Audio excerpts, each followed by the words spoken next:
आज भारत में और हिंदू समाज में एक चिंता का विषय ये बना हुआ कि हमारे देश के जो देश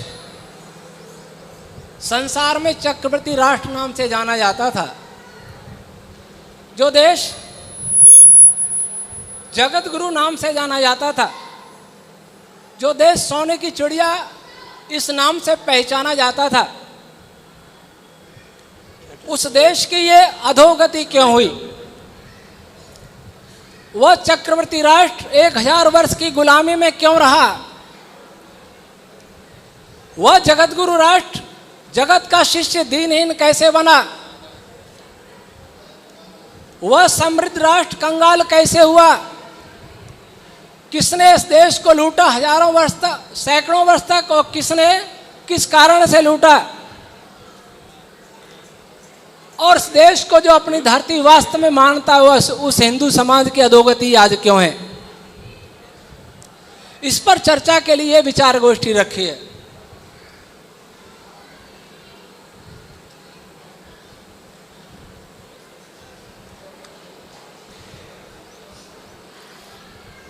प्रायः चर्चा राष्ट्रीय समस्याओं, हिंदू समाज की समस्याओं पर बहुत होती है। हिंदू समाज के सामने क्या संकट है, अपने राष्ट्र में क्या संकट है, विश्व में क्या संकट है, इस पर भी चर्चा होती है। लेकिन इस पर चर्चा नहीं होती, इस हिंदू समाज को इस दुर्दशा तक पहुंचाने के लिए उत्तरदायी कौन है, इस पर चर्चा कोई नहीं करता। आप जानते हैं कि चिकित्सा पद्धति 4 प्रकार की है, इस समय भारत में प्रचलित है मुख्य रूप से, और दुनिया में भी। पहली चिकित्सा है एलोपैथी चिकित्सा, दूसरी चिकित्सा है आयुर्वेदिक चिकित्सा, तीसरी चिकित्सा होम्योपैथी चिकित्सा, और चौथी चिकित्सा है प्राकृतिक चिकित्सा। और एलोपैथी में भी 2 तरह की चिकित्सा होती है, एक सिम्टोमेटिक ट्रीटमेंट, एक स्पेसिफिक ट्रीटमेंट। आपको खांसी आ रही है, खांसी की दवाई दे देंगे, लेकिन खांसी का टीबी से है तो टीबी की दवाई अलग से भी दी जाएगी। खांसी की दवाई टीबी के रोगी को दिया जाए, उससे टीबी ठीक नहीं होगी। खांसी दबी रहेगी लेकिन टीबी अपने स्थान पर बढ़ती रहेगी। बुखार कम करने की दवाई देंगे, बुखार कम हो जाएगा लेकिन टीबी बढ़ती रहेगी। आज मैं भारतवर्ष में देखता हूं ये लाक्षणिक चिकित्सा हो रही है। आतंकवादी सक्रिय हैं, ईसाई मिशनरी सक्रिय हैं, कम्युनिस्ट सक्रिय हैं। उनको सक्रिय बनाया किसने?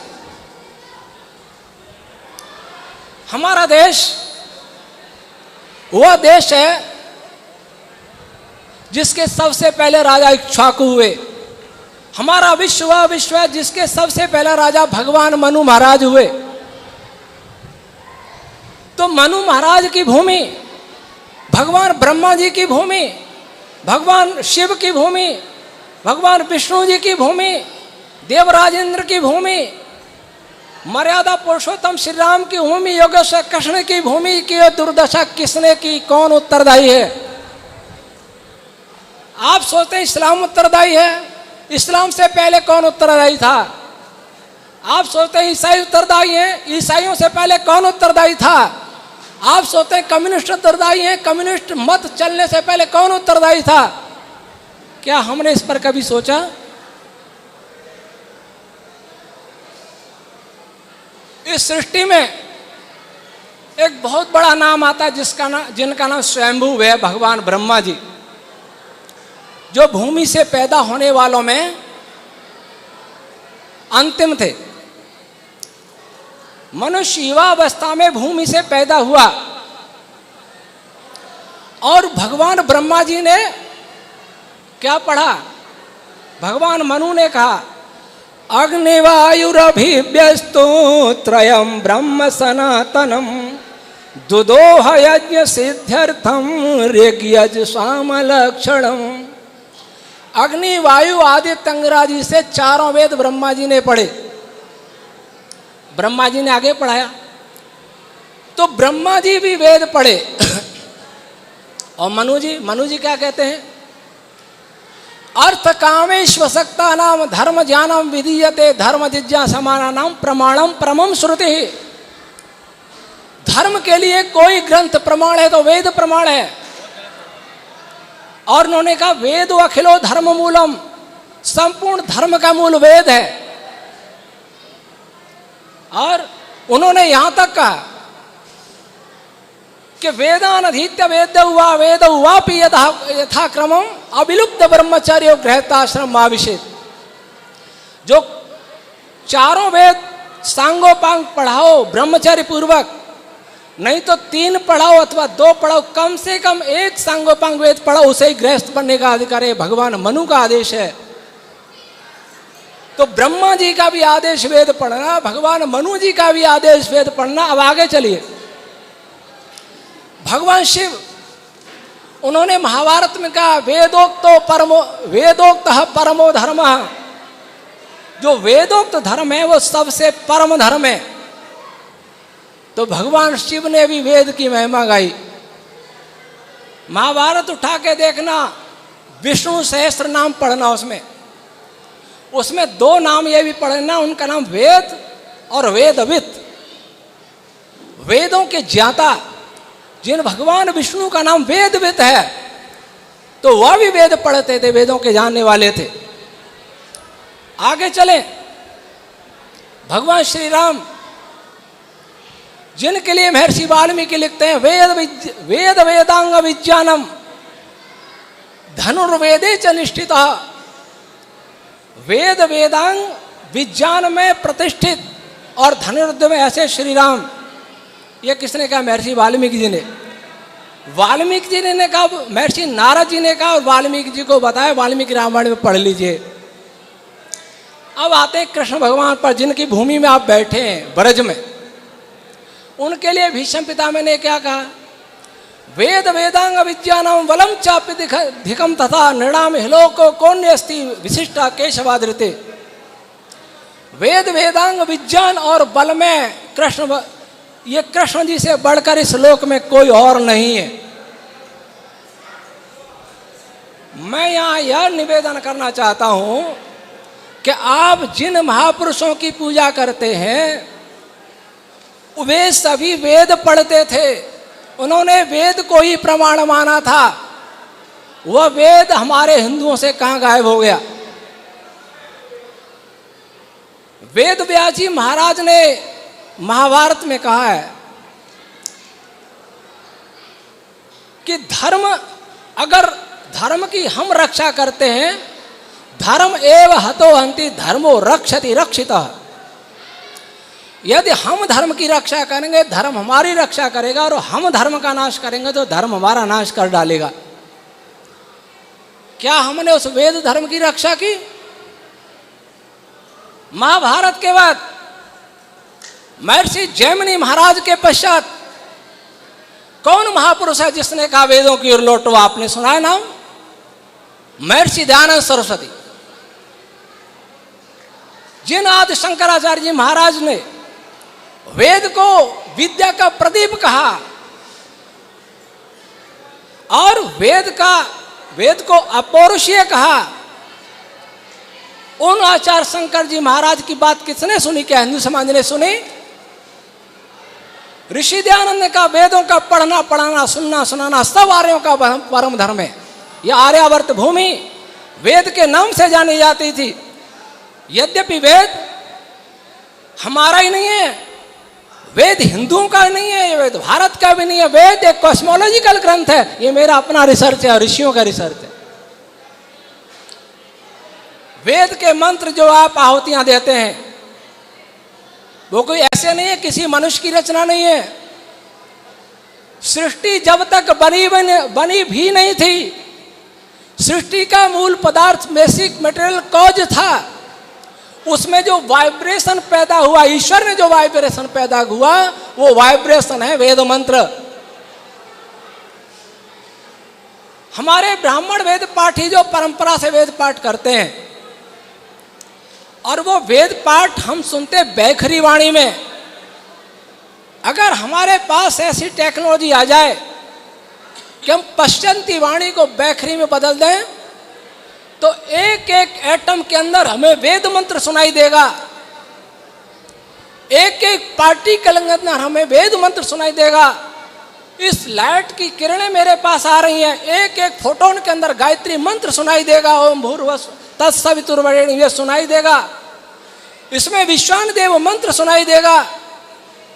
सूर्य के अंदर ओम की ध्वनि सुनी। नासा के साइंटिस्ट प्रोफेसर ओपी पांडे हमारे अच्छे मित्र हैं, उन्होंने सूर्य की ध्वनि रिकॉर्ड की, सूर्य पर ओम की ध्वनि, लेकिन नासा ने उसको बाद में से अपनी साइट से हटा लिया। तो मैं कहना चाहता हूं कि जो समाज, जो राष्ट्र अपने मूल को छोड़ देता है वह राष्ट्र नष्ट हो जाता है। एक पेड़ सूख रहा है और आप पत्तों पर पानी सींच रहे हैं, वो पेड़ को बचाया नहीं जा सकता। जब पत्तों पर पानी सींचते हैं, धूल हट जाती है, आपको लगता है कि हरा भरा हो गया, लेकिन हरा भरा होगा नहीं जब तक उसकी जड़ को पानी नहीं मिलेगा। मेरे हिंदू भाइयों, क्या आपने अपनी जड़ों को देखा है? एक उर्दू का शेर है, एक मुर्दा पड़ा है, सभी लोग रो रहे हैं, उसके गुणगान, और ऐसा करता था, ऐसा करता था, इतना भला आदमी था, मर गया। मुर्दा बोल पड़ा, यार मेरी लाश पर रो रहे वे अख्तियार यह नहीं दरियाफ्त करते किसने इसकी जान ली। कौन सोच रहा है कि हमारी जान किसने ली? हमारी जान ली वेद को भूलने ले, हमारी जान ली वेद को गलत अर्थ में समझने में, हमारी जान ली ऋषियों के ग्रंथों को न समझने से, हमारी जान ली ऋषियों के नाम पर दूसरे ग्रंथ बनाने से। इस्लाम मत को 1450 वर्ष हुए, ईसाई मत को 2000 वर्ष हुए, यहूदी मत को लगभग कुछ 3500 वर्ष हुए, पारसी मत को लगभग 4500 वर्ष हुए, बौद्ध जैन तो भारत में ही जन्मे। क्यों हुआ ये सब? वेद एक औषधि है, औषधि न लें, आपको बुखार आ जाए, दवाई न लें तो शायद बच जाएंगे, लेकिन दवाई गलत ले ली तो जरूर रिएक्शन करेगी, मरना पड़ेगा। इसलिए वेद का नाम तो लिया जाता रहा, लेकिन वेद का अर्थ भुला दिया गया। और जिसके लिए भगवान मनु ने कहा, एतद्देश प्रसूतस्य सकाशाजग दग्र जन्मना स्वम स्वम चरित्रम शिक्षेरन पृथिव्याम सर्व मानवा। संसार के लोग इस आर्यावर्त भूमि में चरित्र और विज्ञान की शिक्षा लेने के लिए आया करते थे। आज कौन आता है? क्यों हमने अपना वैदिक विज्ञान भुला दिया गया। आज जरा सोचो, आपके बच्चे क्या पढ़ रहे हैं? सभी मैकाले को गाली देते हैं, जो भी राष्ट्रवादी मेरे भाई हैं। मैं शांति दिल से सोचने के लिए आपसे आह्वान करता हूं। ये प्रोफेसर साहब हैं बीएसए में, खुशवंत सिंह जी। मैकाले की शिक्षा पद्धति हम आर्य समाज वाले भी बुरा कहते हैं, संघ वाले बुरा कहते हैं, हिंदू सारे बुरा कहते हैं कि इसने भारत का नाश किया। और किया, विश्व का किया, भारत का मैं नहीं कह रहा, विश्व का किया, भारत का तो किया ही। आज से 100 वर्ष पहले अगर सत्संग हो रहा होता, मैं समझता हूं कोई पश्चिमी वेशभूषा में नहीं होता, कोई अंग्रेजी भाषा नहीं बोलता, सब हमारा विदेशी, खान पान विदेशी, वेशभूषा विदेशी, भाषा विदेशी, चिकित्सा विदेशी, शिक्षा विदेशी, उठना बैठना विदेशी, और अब तो परम मनाने की पद्धति भी विदेशी आने लगी। किसका दोष है? अगर कोई राष्ट्र रेलगाड़ी है तो शिक्षा उसकी पटरी है। रेलगाड़ी पटरी पर ही चलेगी। अगर आपने पटरी को नहीं बदला, आप हिंदुस्तान को बदल नहीं सकते। लेकिन पटरी तो आपके पास है नहीं। रेलगाड़ी जा रही है, आप कह रहे हैं इधर जा रही है, आपने दूसरी पटरी बिछाई कहां? जिस मैकाले ने 1835 में कल्पना की थी, एक ऐसी शिक्षा नीति बने हिंदुस्तान में, इस भारत में, कि हम भारत के लोग, भारत के पढ़े लिखे लोग शरीर से भारतीय हों लेकिन मन और मस्तिष्क से अंग्रेज हो, ईसाई हों, अंग्रेज हों। वो उसका सपना किसने साकार किया? कभी कभी हम राजनीतिक पार्टियों को भी दोष देते हैं, उन्होंने किया, वो भी दोषी हैं। लेकिन मैं आज पूछता हूं कि जो मैकाले की शिक्षा पद्धति का विरोध करते हैं, उनके बच्चे कितने गुरुकुल में पढ़ते हैं? और गुरुकुल में पढ़ के क्या वे बच्चे अधिकारी बन सकते हैं? क्या इंजीनियर बन सकते हैं? या डॉक्टर बन सकते हैं? या उद्योगपति बन सकते हैं? क्या साइंटिस्ट बन सकते हैं? क्या बन सकते हैं? अगर नहीं बन सकते, आज मैकाले की पद्धति हटा दें तो प्राइमरी से लेकर सारी यूनिवर्सिटी बंद करनी पड़ेंगी, सारे IIT, IIM, एम्स, ये सारे बंद करने पड़ेंगे, सारे रिसर्च सेंटर बंद करने पड़ेंगे। क्या हिंदुस्तान इसके लिए तैयार है? कौन राष्ट्रवादी तैयार है? मैं आलोचना उसकी करता हूं जिसका कोई विकल्प भी देता हूं। मैंने विकल्प देने का प्रयास किया। क्या प्रयास किया? शिक्षा। अब मैं थोड़ा ये अंतर बताऊं। हमारे यहां दो लोगों ने शासन किया, दो प्रकार के लोगों ने। एक वे थे जो इस्लाम मत के अनुयायी थे, उन्होंने तलवार चलाई, खून बहाया, कुरान में है वह है तो इन ग्रंथों को जला दो, कोई जरूरत नहीं क्योंकि कुरान है, और कुरान में नहीं है वह इस ग्रंथों में लिखा है तो भी जला दो क्योंकि कुरान के विरुद्ध कुछ नहीं चलेगा। इतना सब होते हुए भी यहाँ बाबर आए, अकबर आए, औरंगजेब आया, तैमूर आया, कितना अत्याचार हुआ हम पर, लेकिन हमारी सभ्यता संस्कृति को मिटा नहीं सके। हमारी माताओं को बुर्का नहीं पहना सके, हमारे पुरुषों को टोपी नहीं पहना सके, जनेऊ काटे, गले काटे, लेकिन जो बचे अपनी संस्कृति को बचाए रखा। अब दूसरी जाति आई, गोरे अंग्रेज।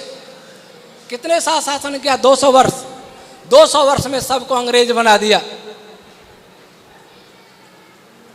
200 वर्ष में हमारी माताओं को जींस पहना दी, पुरुषों की नहीं, माताओं को जींस पहना दी। पर्दा प्रथा का विरोध की हुआ। अच्छा है, पर्दा प्रथा वैदिक काल में नहीं था, लेकिन बेपर्दगी कितनी बड़ी। क्या हमने सोचा? सारे कानून विदेशी, हमारा संविधान विदेशी, हमारी शिक्षा विदेशी, कौन सी राष्ट्रीयता की बात करने के तो हम अधिकारी हैं। अब शिक्षा क्यों, उन्होंने ऐसा क्यों किया? क्योंकि मुसलमानों ने शिक्षा नहीं बदली, अंग्रेजों ने शिक्षा बदल दी। उन्होंने इस बात को पहचाना, जब तक इस भारतवर्ष के युवकों को अंग्रेजी शिक्षा नहीं दी जाएगी, जब तक उनको ये नहीं पढ़ाया जाएगा कि तुम्हारे पूर्वज मूर्ख थे, हमने तुम्हें विज्ञान सिखाया, हमने तुम्हें टेक्नोलॉजी, हमने तुम्हें सभ्यता सिखाई, तब तक हिंदुस्तान गुलाम नहीं रह सकता। और ये हमने सीखा। अंग्रेज आया, कुछ टेक्नोलॉजी लेके आया, हमारी टेक्नोलॉजी मिटा दी गई, हमारे चिन्ह मिटा दिए गए। भारतवर्ष के युवकों ने सोचा कि अंग्रेज एक बहुत बुद्धिमान जाति है, अंग्रेज वैज्ञानिक है, ये टेक्नोलॉजी लाए हैं, हमारे बड़े हितैषी हैं। हमने था आरती उतारी, उनकी स्वागत किया। अंग्रेज शिक्षा की ओर दौड़ पड़े। इंग्लिश मीडियम की स्कूलों की कितनी भरमार है। तो इसका उपाय क्या होगा? जो देश मन से अंग्रेज बन गया हो, जो देश मन से ईसाई कम्युनिस्ट बन गया हो, उस देश में हिंदू क्या करेगा? इसका उपाय, इसका उपाय शिक्षा को बदलो। शिक्षा में भी सबसे महत्वपूर्ण कौन सी शिक्षा होती है आप जानते हैं? सबसे महत्वपूर्ण शिक्षा जिसका सब लोहा मानते हैं वो है साइंस। सही है गलत है? बोलिए। किसी भी विषय को साइंटिफिक प्रूफ लाओ, साइंटिफिक प्रूफ लाओ, ऐसा बोलता है। अब आपके बच्चे स्कूल में पढ़ते हैं, तीसरी से विज्ञान प्रारंभ होता है, तीसरी से लेकर के एमएससी पीएचडी कर जाएगा, डीएससी और कुछ कर जाएगा। आपने विज्ञान की पुस्तकों में क्या किसी ऋषि मुनि का नाम पढ़ा? अरे हमारे ब्रह्मा जी कितने बड़े वैज्ञानिक थे, महादेव जी कितने बड़े वैज्ञानिक थे, विष्णु जी कितने बड़े वैज्ञानिक थे, श्री राम श्री कृष्ण कितने बड़े वैज्ञानिक थे, महर्षि परशुराम कितने बड़े वैज्ञानिक थे, महर्षि वेदव्यास, वशिष्ठ, विश्वामित्र, गौतम, पतंजलि, कहाँ गए हमारे महर्षि भरद्वाज और अगस्त्य? कोई नाम लेने वाला है क्या विज्ञान की पुस्तकों में? कैसे ये पीढ़ी उनको याद करेगी? आप कैसे याद दिलाएंगे? बहुत दिन नहीं चलने वाला, केवल भावनाओं के आधार पर बहुत दिन हिंदुस्तान नहीं चलेगा। स्कूल में वो ये पढ़ता है, आप घर में मंदिर में ये पढ़ाते हैं, वो किसको मानेगा, क्या करेगा? अंदर से हिंदू समाज खोखला हो गया। और आप जानते हैं साइंस में भी सबसे महत्वपूर्ण साइंस क्या है? सबसे महत्वपूर्ण साइंस है फिजिक्स। क्यों प्रोफेसर साहब? इसी में से सब निकले, जूलॉजी का, बॉटनी का, केमिस्ट्री का, जियोलॉजी का, सारे इसमें से निकले। मेडिकल साइंस भी इसमें से निकले, सब इसमें जाते हैं। और फिजिक्स में हमारी कोई देन है क्या? कहीं फिजिक्स की पुस्तकों में ऋषियों का नाम पढ़ते हैं क्या? इस ओर मेरा ध्यान गया। अब मैं अपने काम की थोड़ी जानकारी दूंगा, समय कम है। ऋषियों ने वेदों को समझने के लिए उनके व्याख्यान ग्रंथ बनाए, उनका नाम है ब्राह्मण ग्रंथ। ऐत्रेय, शतपथ, गोपद, शांकायन, जैमिनी, बहुत सारे ब्राह्मण, तांडव ब्राह्मण, बहुत सारे ब्राह्मण ग्रंथ हैं। इनमें ऐत्रेय ब्राह्मण सबसे पुराना है।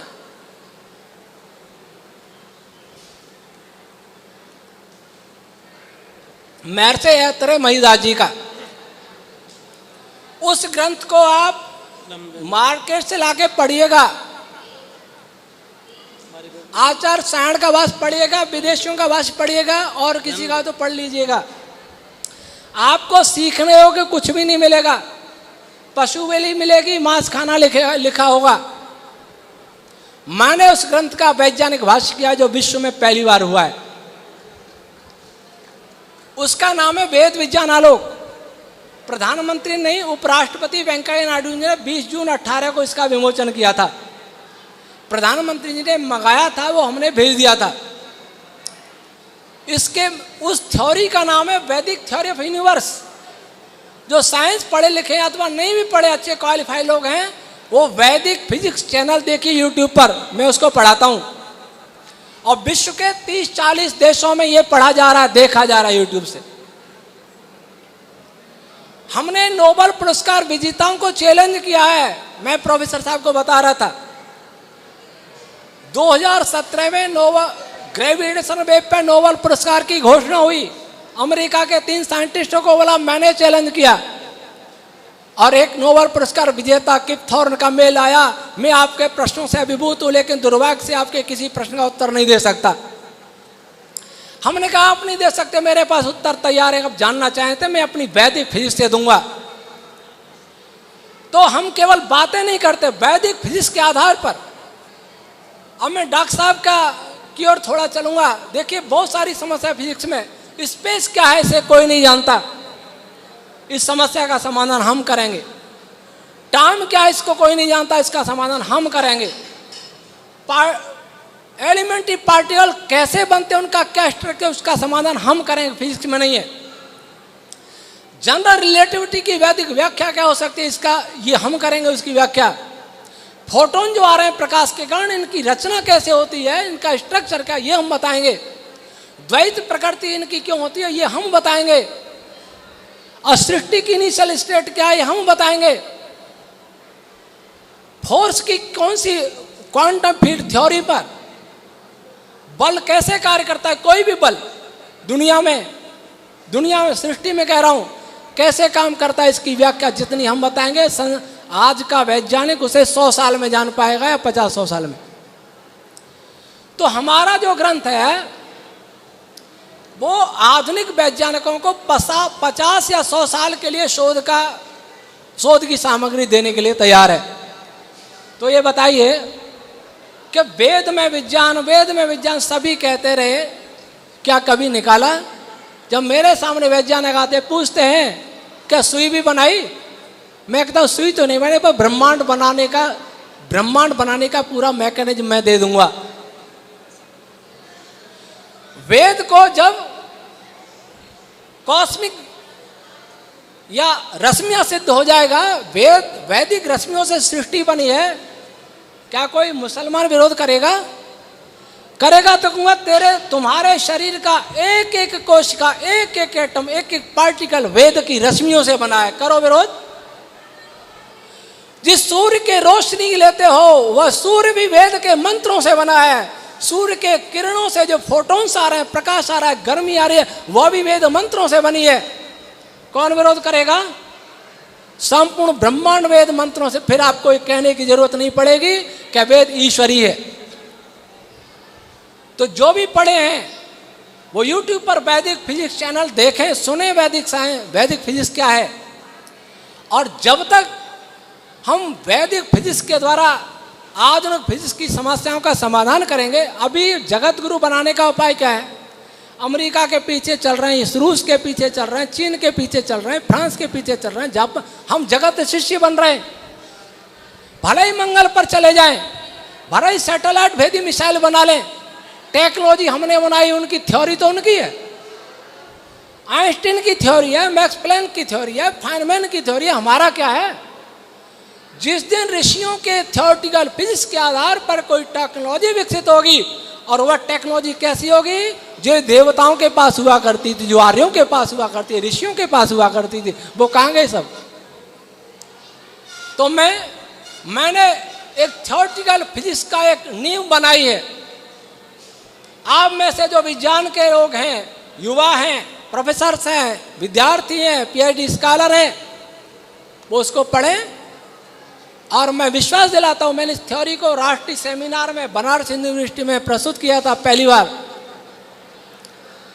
फिजिक्स की जो भी गंभीर समस्याएं जिनका समाधान नहीं हो रहा है, वो मुझे लिखें या फिर मेरे साथ चर्चा करें।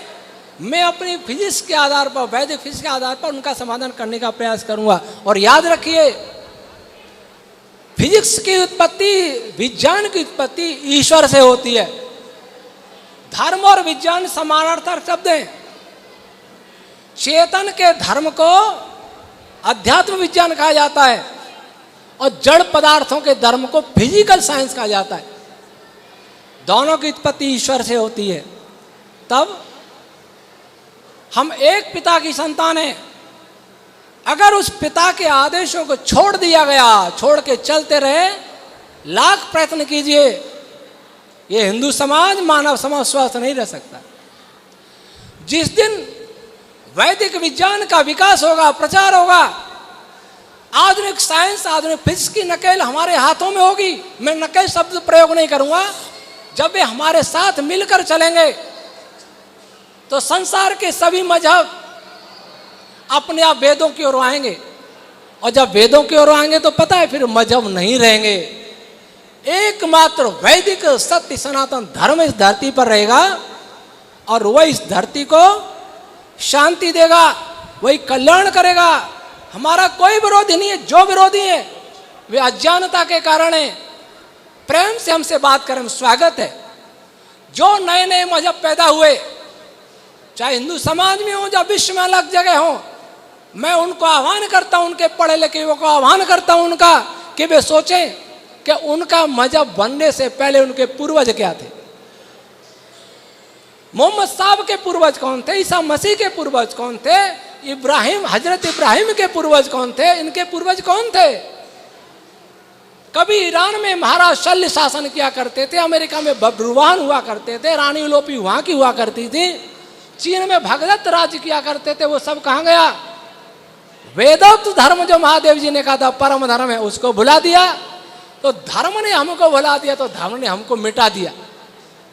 इसलिए आइए मेरे प्यारे देशवासियों और विश्व में जो मानवता से प्यार करते हैं, और इस भारत में जो भारत से प्यार करते हैं, भारत की पहचान वेद से है, भारत की पहचान भगवान मनु से है, भारत की पहचान राजा इक्ष्वाकु से है, भारत की पहचान राजा मानधाता से है, भारत की पहचान श्री राम से है, भारत की पहचान श्री कृष्ण से है, भारत की पहचान वशिष्ठ विश्वामित्र आदि जैमिनी पर्यंत ऋषियों की परंपरा से है, और भारत की पहचान ऋषि दयानंद से है, जिन्होंने सब इस युग में कहा वेदों की ओर लौटो।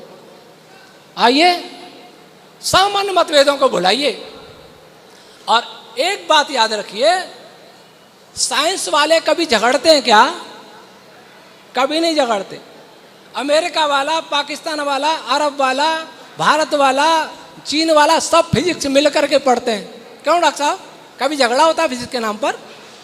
केमिस्ट्री भी मिलके पढ़ते हैं, बायो भी मिलके पढ़ते हैं, इंजीनियरिंग मिलके पढ़ते हैं, मेडिकल साइंस मिलके पढ़ते हैं। क्यों धर्म के नाम पर झगड़ा हो रहा है संसार में? क्यों रक्तपात हो रहा है आतंकवाद का?